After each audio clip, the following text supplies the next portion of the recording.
আচ্ছা, এটা হচ্ছে লেবু আর লঙ্কার জারণ, মানে লেবুর আচার। দু রকমের হয়, একটা মশলাওয়ালা হয়, একটা মশলা ছাড়া। এটা জাস্ট নুন দিয়ে, এই যে ডাটা নুন এর মধ্যে দিতে হবে একটু বেশি পরিমাণে। আর যারা লঙ্কা খান ভালো, আর যারা খান না তারা আরও ভালো, তাদের মতো লঙ্কা ছাড়া করবেন। আমি লঙ্কা দিচ্ছি কারণ আমার বড় খুব পছন্দ করে লঙ্কাটা। এরমভাবে মিশিয়ে নেব এই যে নুনের সাথে লেবুগুলো। আমি মোটামুটি 30টা মতো লেবু এনেছি, দু অর্ধেক করে নিয়েছি, এই যে এরম করে নিয়েছি। এটা মানে এবারে একটু ভিনিগার দিতে হবে। এই যে ভিনিগার, আমি এর ভিনিগারটা একটু দিয়ে দেবো। ভিনিগার দিলে আচার নষ্ট হয় না, এই জন্য দিলাম।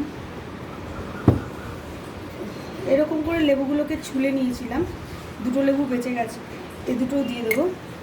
এইবারে আর একটু নুনটা